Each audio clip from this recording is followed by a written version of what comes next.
Salam alaikum. Dans cette vidéo, on va voir les protocoles qui interagissent dans la messagerie électronique. La messagerie électronique est une méthode de stockage et de transfert des messages électroniques à travers le réseau. Les messages en question sont stockés dans des serveurs de messagerie. Les serveurs arrivent à prendre en charge plusieurs clients. Lorsqu'un client veut communiquer avec un autre client, il ne peut pas communiquer avec lui directement. Il faut le serveur de messagerie. Donc, il faut un seul serveur de messagerie. Idée que nous, les deux clients ont le compte le même serveur de messagerie. Par exemple, Hada a un compte Gmail ou Hada a un compte Gmail. Donc, les deux ressemblent photo à le serveur Gmail pour communiquer pour envoyer et recevoir des messages électroniques. Ou dans le cas où chacun appartient ou a un compte dans un serveur de messagerie différent, par exemple, Hada a un compte Gmail ou Hada a un compte Yahoo, donc le client Gmail il faut le serveur Gmail le serveur Gmail il communique avec le serveur Yahoo. Où il transférer le mail, le serveur de messagerie Yahoo, ou le serveur de messagerie Yahoo, où il le mail au client Yahoo. Pour que la messagerie fonctionne, il y a les protocoles. Le SMTP, le POP et l'IMAP. Nous voyons chacun à quoi il sert. Le SMTP est utilisé pour transférer un message d'un client vers un serveur ou un serveur vers un serveur. Comme vous voyez dans le schéma, le client vers le serveur A, le SMTP est utilisé. Le serveur A, le serveur B, c'est le SMTP aussi qui est utilisé.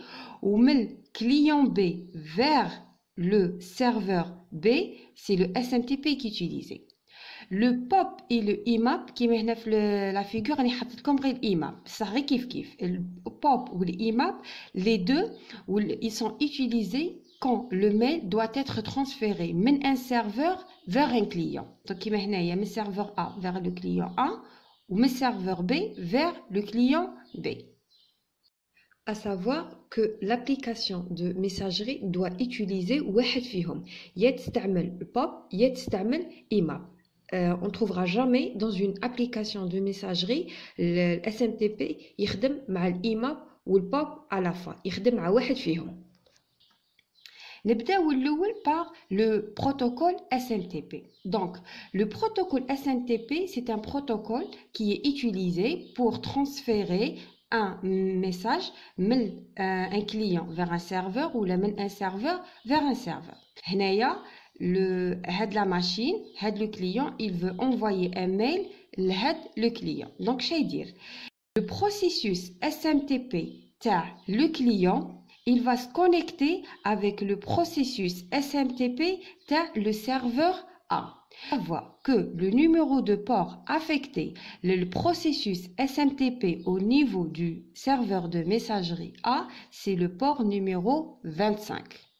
Ou le processus SMTP au niveau du client, le numéro de port qui lui est affecté, c'est un numéro de port aléatoire. Parce que le client va utiliser sa propre application, son propre service. Maintenant, le serveur A, il chauffe l'adresse de le destinataire. Et dès chef, le destinataire a un compte au niveau du serveur A, donc je vais dire, il stocke ou il le processus IMAP ou la POP pour délivrer au récepteur. Dans le cas, on va supposer que le récepteur, le compte se trouve au niveau du serveur de messagerie B. Donc, je vais dire le serveur de messagerie A, toujours avec le processus SMTP avec le numéro de port 25, Radi est connecté à le processus SMTP le serveur B. Ou Radi transférer le mail. Que ce soit le serveur ou le client, les deux utilisent le protocole IMAP ou la POP3. À savoir qu'au niveau des serveurs, le numéro de port qui est affecté le POP ou l'IMAP, c'est le numéro 110. La question, où est-ce le POP, où est-ce le IMAP? On sait que les deux protocoles sont utilisés pour délivrer un mail d'un serveur vers le client. La différence بيناتهم, c'est que le protocole POP غادي le mail en question غادي envoyer le client ou supprimer هذاك الميل اللي راه عنده. Par contre, avec le IMAP, le serveur, quand il va délivrer avec le mail, il va délivrer juste une copie. C'est-à-dire, il va une copie de le mail. À moins que le client en question, il décide de le supprimer manuellement. Donc, avec le IMAP, on est sûr qu'il y a toujours une copie au niveau du serveur de messagerie. Par contre, le POP, daïman, il supprime le mail. Donc, حنايا غادي نخدمو في les exemples تاعنا avec le IMAP. Donc, حنايا يبقى le mail en question donc تبعت من serveur A vers le serveur B grâce au protocole SMTP. Donc, حنايا le serveur B grâce au processus IMAP غادي délivrer le mail au client en question. Pour la gestion de la messagerie, nous utilisons des applications. Ces applications, nous appelons des agents de messagerie. Donc, il y a des applications au niveau du client ou des applications au niveau du serveur.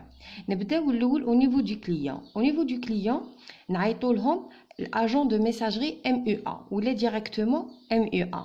Par exemple, il y a le Microsoft Outlook, le logiciel qui est installé sur les ordinateurs. Bien sûr, à ne pas confondre avec Outlook.com parce que Outlook.com, on y accède via un navigateur web. Et la même chose pour Google Gmail. On accède à sa boîte Gmail grâce à un navigateur web. Hedou naïtolhom des webmails. À ne pas confondre avec des logiciels. Par exemple, l'application Android Gmail, celle qu'on installe sur nos téléphones intelligents, il y en comme étant un MUA.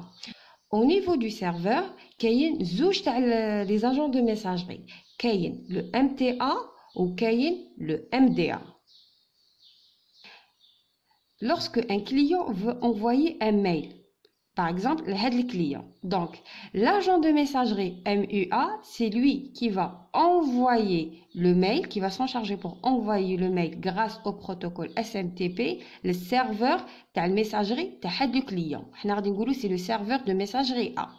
Celui qui va réceptionner le mail, c'est le MTA. Donc, le MUA va communiquer avec le MTA. Celui qui va transférer le mail du serveur de messagerie A le serveur de messagerie B, c'est l'agent de messagerie MTA qui va communiquer avec le MTA, le serveur de messagerie B, et grâce au protocole SMTP. Le serveur de messagerie B, il doit envoyer ou il doit délivrer avec le mail le client en question. Donc, il y a le MDA, l'agent de remise des messages, qui va envoyer ou la délivrer ou la remettre le mail au MUA le client. Parce que au niveau du client, il y a le MUA qui existe.